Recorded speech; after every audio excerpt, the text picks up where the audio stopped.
Summary and conclusion, linking policies to growth.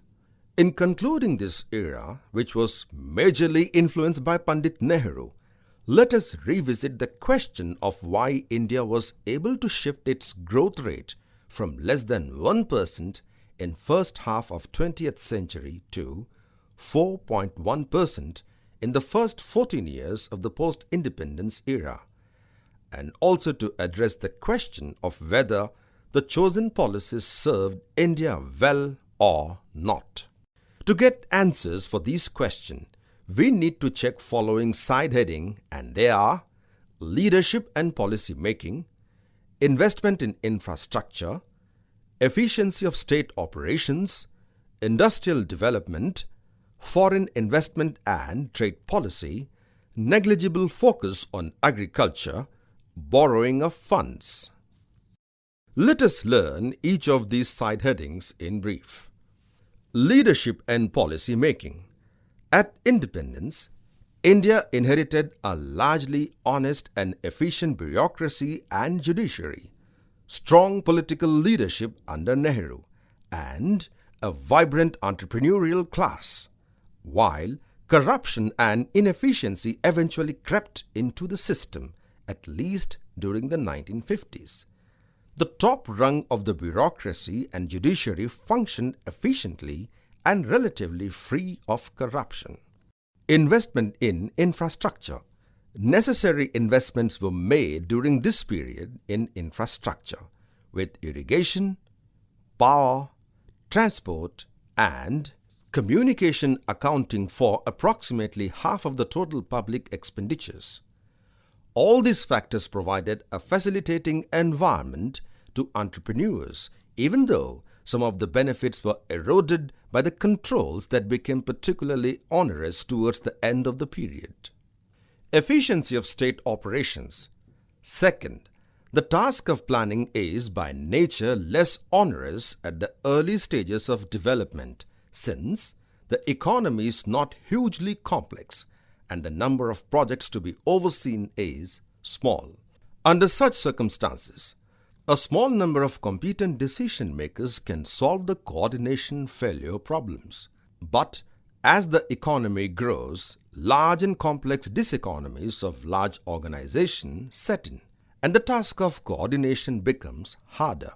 As we have seen and will see further in next era, this was already beginning to happen in 1960s, with the government having to introduce increasingly complex and distortionary regulations to control economic activity and the size of the firms. Industrial development. Third, while the general direction of policy was towards increased controls, since the policies and the necessary institutions were still being put in place, the implementation of controls was not as vigorous in the early years as it was in the later years, because of which private sector has accounted for more than half of the total investment in industry. Foreign investment and trade policy.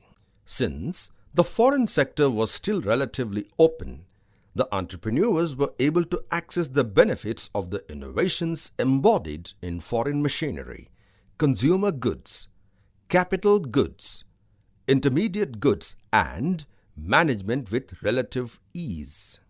Negligible focus on agriculture.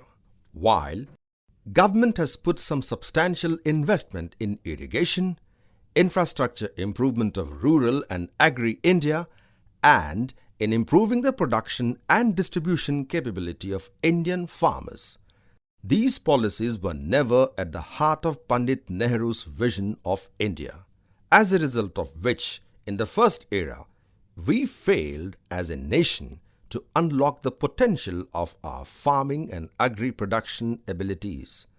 Consequently, the growth in agriculture was very less during this tenure. Borrowing of funds. Growth was partially sustained by borrowing abroad and expansionary fiscal policies at home to boost public investment. But this was an unsustainable strategy and carried the seeds of balance of payment crisis in mid-1960s. We will discuss about this in the discussion of next era. So, chosen policies served India well in the first 15 years of post-independence. India's single most important mistake was to ignore the critical importance of international trade for poor and developing country. Rather than having outward-oriented policies that exploited the export potential of in-labor-intensive products, as Korea did in early 1960s. India pushed import substitution deeper and deeper into a diverse set of goods including machinery. Moreover, ever-tightening licensing policy subsequently scuttled domestic competition as well, and therefore the efficiency effect such competition brings. As we will see in the next part of the discussion, this road was to lead India into a crisis followed by a long period of stagnation in per capita income.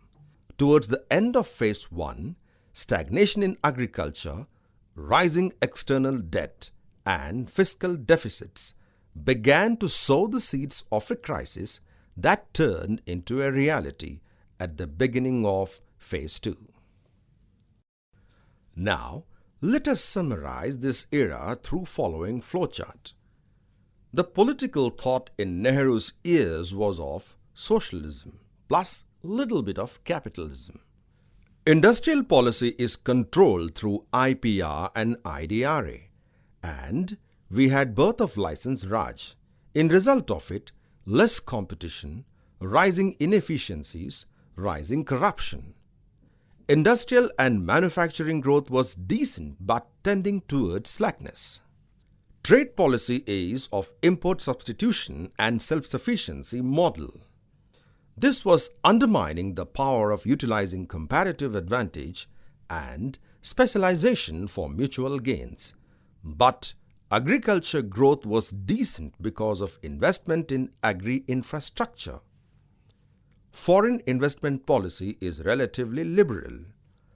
Relatively liberal resulted in substantial rise in investment, but services growth decent because of huge increase in public expenditure.